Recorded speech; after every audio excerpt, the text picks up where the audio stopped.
Bom dia. Nós vamos falar hoje de uma coisa muito importante.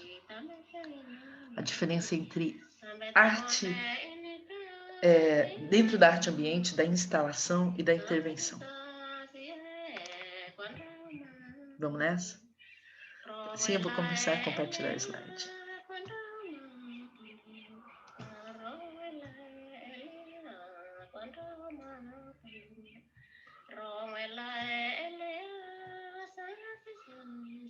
Linda a música, né?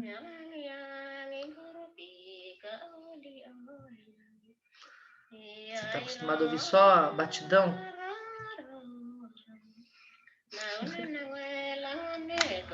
Não segue compasso cardíaco, né?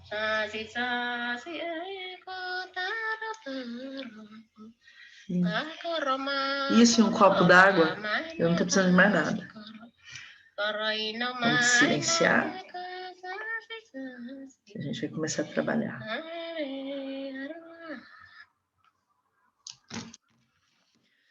Nós tínhamos falado na última aula sobre o minimalismo.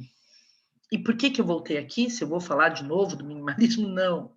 Era só para você ter ciência do que você já tinha que ter assistido. Porque o que eu vou falar agora nasceu dentro do minimalismo na hora que eles projetavam espaços. Nós aprendemos que os minimalistas não querem deixar uma carga subjetiva na obra, né? Eles querem uma obra que muitas vezes eles não colocam nem a mão para fazer, mas eles pensam a concepção dessa obra, inclusive dentro do espaço, da galeria ou da rua. Na hora que isso acontece, olha só que lindo, esse Carl Under, os equivalentes não estavam lá na outra aula. Esse estava porque não abro mão dele de jeito nenhum. E o Richard Serra e também estava outro, era a serpente. Agora a gente está com o arco. Então, quando a gente pensa o espaço que a obra vai estar, a gente começa a ter a arte ambiente. Se a arte ambiente foi criada nessa altura? Claro que não. Já havia exposições surrealistas cheias de baraços. Baraço é barbante. Cordéis. Cheios de baraços, barbantes e cordéis, para que a gente tivesse dificuldade de transitar entre as peças. Os surrealistas cuidavam muito disso.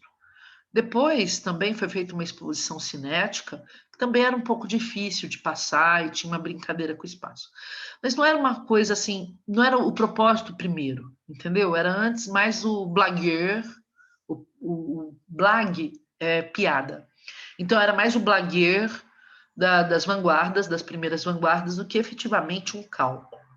Aqui não. Na década de 60, nós vamos começar a pensar de uma maneira muito especial o ambiente onde está a peça. E isso não é uma estética. Isso é simplesmente uma tendência da arte pós-moderna, que nós podemos chamar de contemporânea, de transformar o espaço. E a partir dessa transformação, estender a vida, a transformação para o espectador. Então, nunca se pensa só a obra ou só o espaço. É um trinômio. Obra, espaço, espectador. Percebe? E aí, dependendo de onde esta peça está, porque pode ser um ambiente urbano, não pode? Pode ser um ambiente rural, pode ser dentro da natureza, alguma coisa assim, a gente vai mudando as percepções, né? Então, o primeiro que eu quero mostrar para vocês é instalação. A instalação é um nome que vem para designar a colagem de objetos estéticos dentro de um local fechado. Inclusive, eu quero que vocês pensem muito essa palavra colagem ou assemblagem, porque ela já existia desde o cubismo, quando alguém pegou uma tela, braque, e colou pedaços do cortinado. Só que agora, se antes eu tinha todo esse trabalho nesse espaço, né?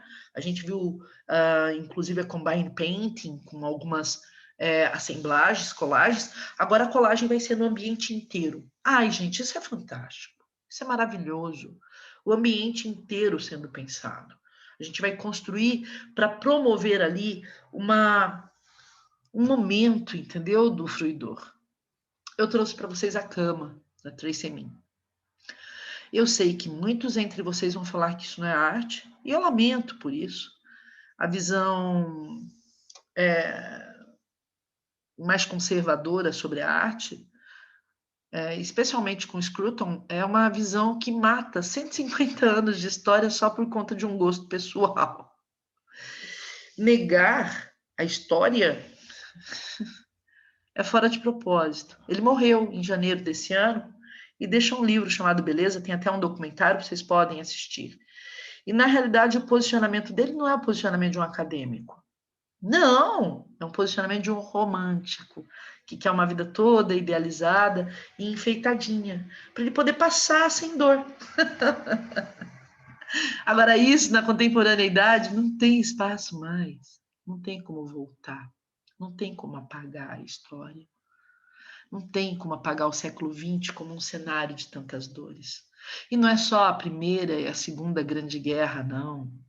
Né? Vocês podem pegar massacres imensos, como o Holocausto, como Ruanda.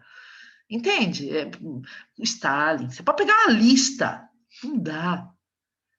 É realmente um tempo de extremos. Eu gosto muito de uma obra chamada Era de Extremos, que mostra tudo isso, sabe? É um tempo difícil. E quando a gente pensa na vida cotidiana, essa cama é super oportuna. Talvez você tenha a vida toda arrumadinha. Você levanta de manhã e alguém vai no seu quarto e arruma a sua cama.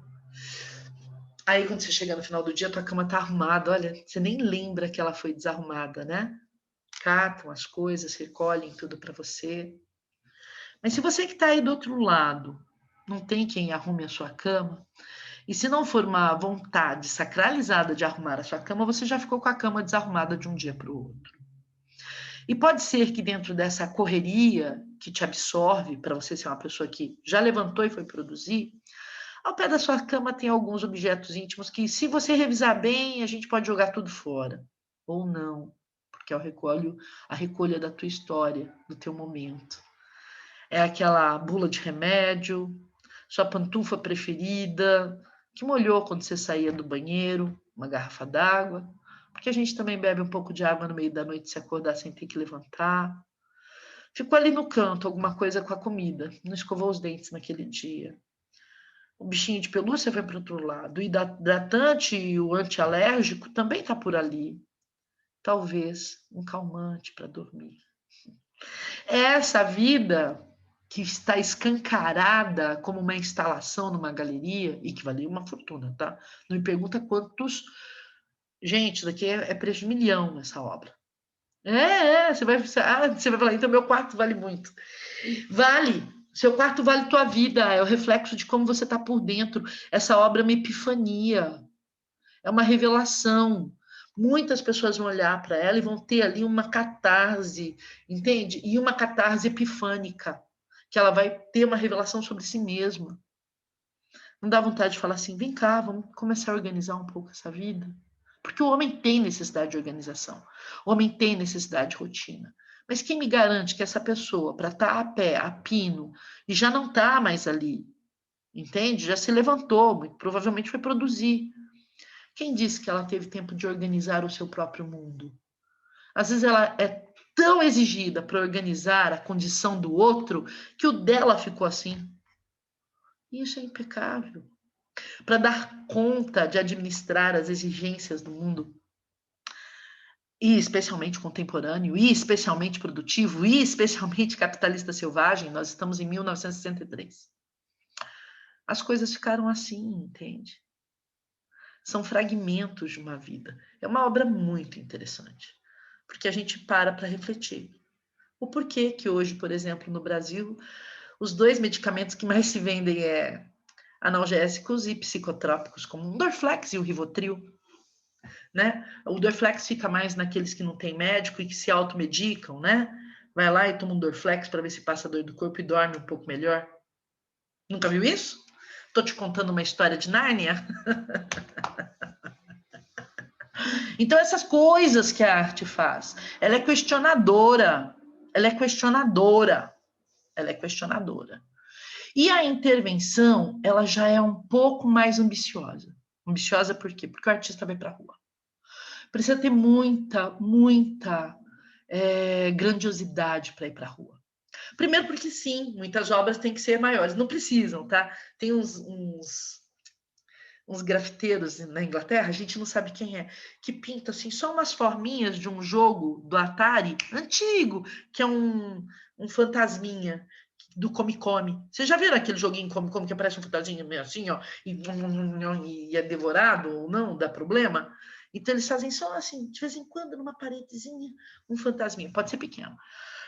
Mas, de qualquer maneira, existe, como vocês viram, Richard Serra. E quando a gente vai para a rua, tem outra coisa. Nós dialogamos com a rua. Então, pode vir alguém e pintar por cima do meu grafite. Pode vir alguém e pichar a minha escultura. Percebe? Então, nós trabalhamos com uma efemeridade maior. Estar nessa questão urbana, ou no ambiente, ou no público, sair da galeria, é expor o seu próprio trabalho. E por que um artista expõe o próprio trabalho? Para modificar o fluidor.